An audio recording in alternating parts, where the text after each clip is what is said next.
So this is a Blue Skies paper, which I sort of understood as meaning there's something I'm worried about that I think we should think about more carefully.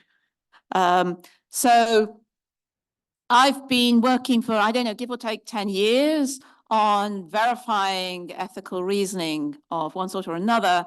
And I've become, I guess, a bit unhappy with the properties that we choose to verify. So these are what other properties do we want to hold of a system that we claim has some kind of ethical reasoning. So that's my take-home message, and you're welcome to go now because I'm just going to elaborate on that for the next 25 minutes. This is mostly joint work with Michael Fisher, but a lot of other people have also been involved. How do I make this go on? Down. Oh, no. Am I in Zoom rather than in PDF? Yes. Okay. So what is machine ethics? Broadly, it's answering the question how to automate moral reasoning. And there are kind of, I don't know, 2.5 approaches to this. So one is generally referred to as a top-down approach. And that's we take an ethical theory, typically from philosophy, but some people choose to roll their own, and we implement it. So these are generally symbolic representations of, in some sense, what it means for a choice to be ethical. And in Adam's talk you just saw, there's kind of 3 main schools for doing that. There's consequentialist, where you evaluate it in some case way based on the outcomes. There's deontological, where you talk in some sense in terms of prohibitions and obligations. And then there's this kind of slightly looser category called virtue ethics, which has a 2,000-year history, but often in the field becomes about defining values and talking about the extent to which some choice promotes or demotes values. The alternative way is bottom up. You get a whole load of data of some kind, which in some sense has been annotated with, this was ethical, this was unethical, and you try and learn an ethical choice from that. And increasingly, I think we're seeing a variety of hybrid approaches, precisely because top-down theories tend to be brittle, and bottom-up theories suffer from the problem that people are horrible. So, it's kind of, you want some kind of combination. So it might be that you learn in some sense what's the ethically salient information in a situation, and then you apply some kind of top-down ethical theory to do it. Or you try and learn what is the kind of baseline philosophical theory that some community is using. There's a variety of ways. And there's been a big explosion in frameworks and implementations over the past 10 years. So Maria Sofkovic and I, we did a tutorial in 2020. And because we were originally scheduled in the middle of the night of Orthodox Christmas, and Maria said she could not disrespect her ancestors by not being passed out from overconsumption of food at this point in time. So we made a whole load of videos for the Ichigai tutorial, and then they rescheduled us, but we put all the videos online. And it is 4 years old now, but we did try and kind of summarize, at least at that point, the sort of state of play of the field. So there's all these systems, and I've been in the business of trying to prove things about these systems. I should say at the moment, I'm going to talk a lot about proving things about these systems, which tends to lean more towards the top-down symbolic approaches.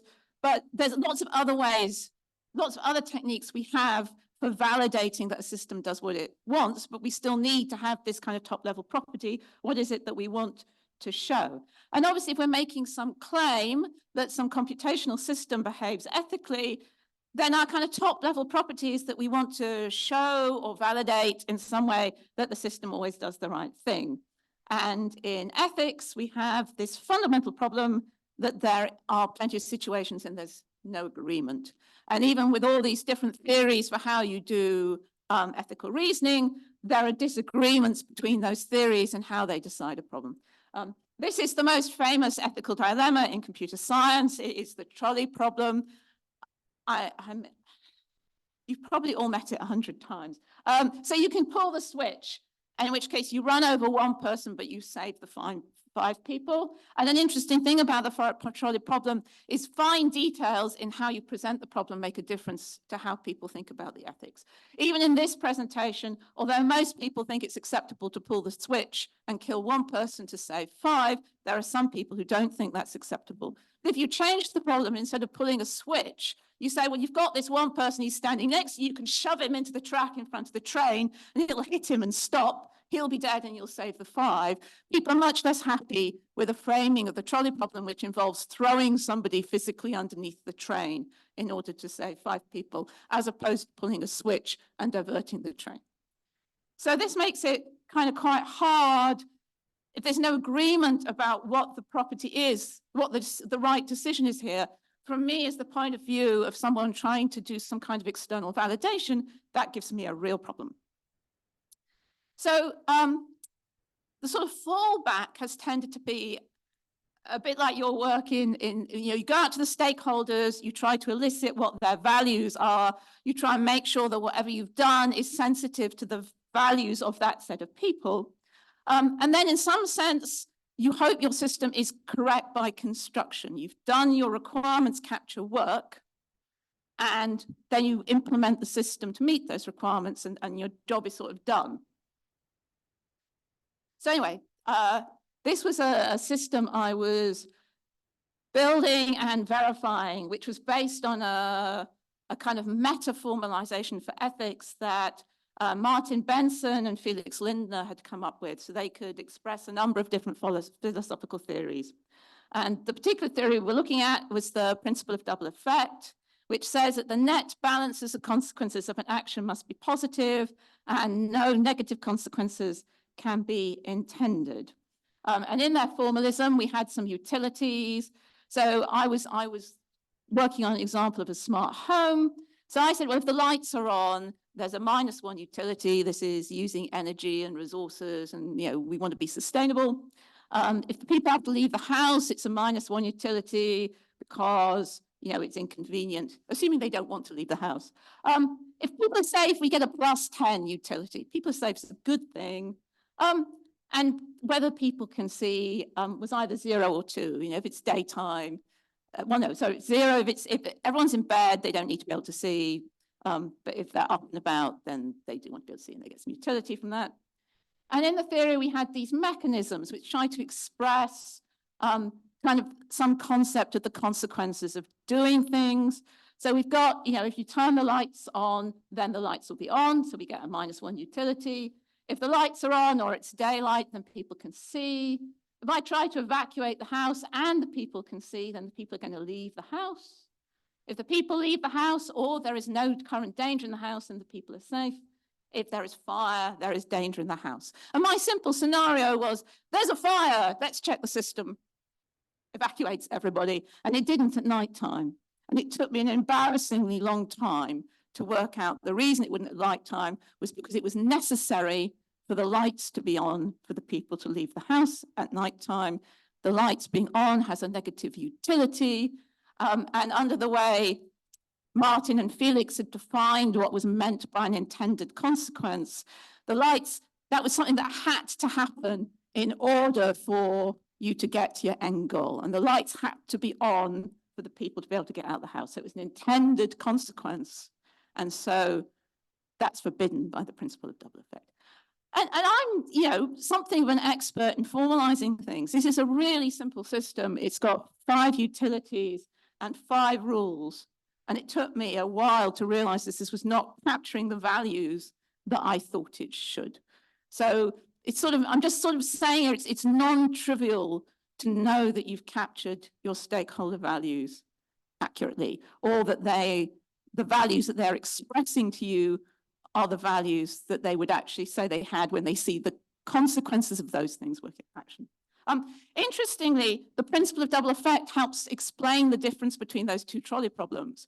So in one, when you flick the switch, you don't actually need that 1 person who's tied to the track to have been run over. It's an unfortunate side effect. What was important was that you flicked the switch. Whereas if you throw someone in front of the trolley, you need that person to be hit by the train in order to achieve your goal. So anyway, that's kind of side thing. So one of the fun things about doing a Blue Skies paper, which is supposed to be about discussion, is that if your referees say interesting things, you can try and answer them in the talk. So one of the referees said, doesn't this just show that the logic was inadequate to the task? I think there's a kind of, to a certain extent, there's a simple yes there, but also I think this is a valid criticism of the vast majority of implementations of machine ethics. We pick simple formalisms and simple examples. Maria and I have an endlessly rejected paper in which we criticize the examples that people choose to use when they're evaluating their machine ethics system. If you want to see a copy, email me and I'll send you it. I think we're going to submit it to one more conference, and if it gets rejected from that, we'll bung it up on archive, and it can find its own audience. So what properties have I actually ended up proving for ethical reasoning systems? So I've generally ended up in what I think are kind of two broad categories. So one is that I just check that I have implemented whatever decision mechanism I've picked upon correctly. And that often ends up as a property that is, under all circumstances, the action chosen is the least worst. And that's easier with some theories to define than others. And the other is that you have some kind of specific scenario, which usually has some variation in it, and you try to show that however you formalize the ethics gives you the outcome you expected. So for instance, in the case of the smart home, it was under any circumstances when there's a fire, or the house will always try to evacuate. I put one in here just because this is a paper, actually, one of my students was a referee on it, but I'm glad it's on archive at any rate. So, and what they were doing, so there's quite a subfield of kind of machine ethics looks at what they call moral uncertainty. And it says, we don't know which ethical theory we should be using. Let's use all of them and try and resolve the differences between them. So voting is a kind of one. And the problem with fanaticism is if you have an ethical theory which decides to give really high scores to something, then it can override all the other theories. And particularly this can happen, for instance, if you've got utilitarianism, which is giving an actual score to an outcome, versus something like permissions and obligations, which just say yes and no. You have to make decisions about how much you weight yes and no in comparison to the score from utility. And fanaticism is this idea that one ethical theory gets to dominate just simply because it's allocating too high scores to everything. So they had some formalization about how you might detect fanaticism and how you might show that your moral uncertainty. So there's some properties like that. So just for an example, this was some work that we did with Alan Winfield and Paul Bremner. And so the idea, Alan has an example he's used in a lot of papers in which a human is walking towards some danger and a robot is going about its business trying to reach some goal. It predicts using simulation that the human is going to encounter a danger, and then it sort of diverts. And typically in Alan's scenarios, it just gets in the way of the human, and then the human, because the human is always another robot with a simple obstacle avoidance mechanism. So it gets in the way of the robot turns aside, everybody's happy. So this is an example of that. I'm aware if I move, people probably won't be able to hear me online. So the H robot with the red dots, that's the human. There's a laser pointer. Oh, yes. Okay, so the red dots is our human. The blue dots is the robot that has this trajectory it plots to divert this human from this danger zone. And these 3 points, the robot is trying to decide between 3 points that it could move towards in order to optimally deflect the human. And this is the robot's goal over there. So if it wasn't do any of this kind of ethical simulation, it would just proceed directly to the goal. And we had this architecture here where there's the kind of basic robot controller that's selecting actions. It actually selects a number of actions it could do and sends them up to this ethical layer. And the ethical layer either orders them by ethics, or if it thinks all of them are unacceptable, it can do some additional planning and say, no, no, no, I think you should do this instead. So in this case, the ethical theory we chose to use was Asimov's law of robotics, not because we necessarily think it's a good theory, but everybody knows it and it's easy to explain. So there are 3 laws in order of precedence. A robot may not injure a human being or through an action allow a human being to come to harm. I'm calling that one the human danger law, HD. That's the most important. The second one is the robot must obey the orders given to it by human beings, except where such orders would conflict with the first law. So that's robot's orders, that's RO. And a robot must protect its existence as long as such protection does not conflict with the first or second laws. And so that's the robot's danger, RD. And the sort of properties we proved here, so this is in a sort of mixture of temporal and epistemic logic, though not a particularly expressive one.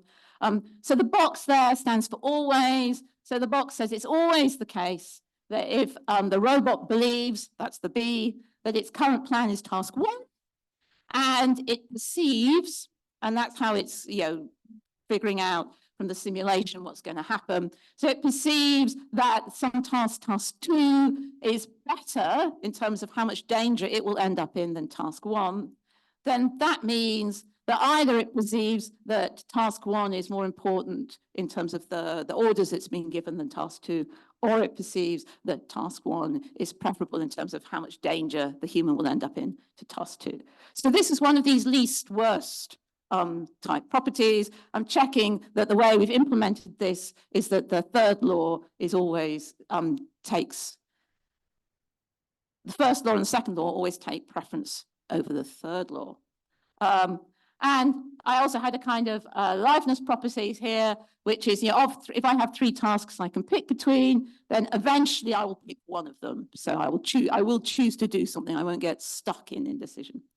And actually in this, it turned out we could only prove these if the relations were transitive. So if I had the 3 tasks and task 1 puts the robot in more danger than task 2, and task 2 puts the robot in more danger than task 3, but task 3 puts the robot in more danger than task 1, then these properties didn't hold. Fortunately, because we are in a spatial domain and all these properties based on how close are you to the danger or the person, some basic properties of space meant we didn't have to worry about intransitivity. But I don't know, I suspect you could come up with a pathological example where you did have some kind of circular thing there, and then you'd have to think more carefully about your implementation. How am I doing? As an example of this kind of scenario probing, so this is actually how we got into machine ethics in the first place. Not myself, but Michael Fisher and Matt Webster, who was a PDRA who was working with us, they'd done some work with the Civil Aviation Authority in the UK. And what they were demonstrating was that you could formally verify that an unmanned aircraft would obey the rules of the air, which are a set of codes for how pilots are supposed to fly an aircraft. It includes things like, if you're in a head-on collision, you should always turn right. So they'd done a whole load of work on this. And then the Civil Aviation Authority turned around and said, yes, but what if the unmanned aircraft should disobey the rules of the air? And it turned out there was this kind of implicit assumption that a human pilot would always act to save human lives. So they wouldn't worry about trivialities about which way you're supposed to turn or how high you're supposed to fly if they were in some emergency situation where it was clear to them, or they used their judgment to say, I need to violate these rules. So what we came up with was a system which would normally obey all the rules, but if what it was trying, either if it didn't have a plan of action, if everything it looked at, nothing seemed to apply in this situation, or it had tried some things and they didn't seem to be working, it would go out to an external system which had not been verified. So in our case, this was a magical route planning system, which would give it a route to an emergency landing place. But you could imagine it could be a a neural network-based system, statistical model, something like that, which you haven't necessarily verified, but can give you something back. And what it gives back gives you some annotations. It tells you what might be violated by this course of action. So Maria came up with this. So this is we rolled our own ethical theory, but it was based on a philosophical theory called prima facie duties. So we have a set of ethical concerns which we rank. So we have killing is worse than stealing, is worse than lying. And if we're comparing two plans of actions, we say plan 1 is worse than plan 2. If either plan 1 violates an ethical concern and plan 2 doesn't violate any ethical concerns. If they both violate an ethical concern, then the worst concern violated by plan 2 and not by plan 1 is less serious than the worst concern violated by plan 2 and not plan 1 and not plan 2. And if all the worst concerns are equally bad, then we just count how many concerns are violated and pick the least. I mean, we verified various things, but in this context, one of the things we did, so we were doing a model checking approach, which you can think of as exhaustive testing. So we had a fixed set of plans with fixed consequences. For instance, landing on a road will damage infrastructure, but we varied over the model checking search which plans were available to the aircraft. And then we had properties like the aircraft will only land on a road if no field is available to land in. So this was a kind of specific scenario where it has to do an emergency landing. We know roughly what the options are likely to be, and we check that it does what we think. So that was a sort of scenario probing type of example. Okay, just about we're 2 minutes into your question time. 2 minutes into my question time. Okay, so these are some things the referee said. The one is, isn't ethical reasoning just a special case of reasoning in general? I mean, yes, absolutely. But I think it has some interesting features. Particularly this idea you have a decision mechanism, some questions about how you actually know what the ethically salient information about the environment is. This referee also asked, is it computable? I don't know. I mean, I'm not talking about fully moral agents here in the philosophical sense. I'm talking about, we think for some reason this agent actually has to use information about what is right and wrong as part of its reasoning process, but we've given it that information sometime. One asked about runtime verification. I mean, yes, you can do runtime verification or testing or anything. And I haven't mentioned it here. One asked about how this relates to accountability. I have another rejected paper. It was a Blue Skies AMAS paper, but it was fair enough. It was a little bit half-baked. About whether the way you might actually decide if something's, so it's again about this property of what we want to prove, but maybe an ethical reasoning system should provide a defense that is independently checkable. So you might disagree with its ethics, but you might have some accepted set of ethics that you think are okay, and it can pick anything from that set, and it provides you with a justification which you can independently check.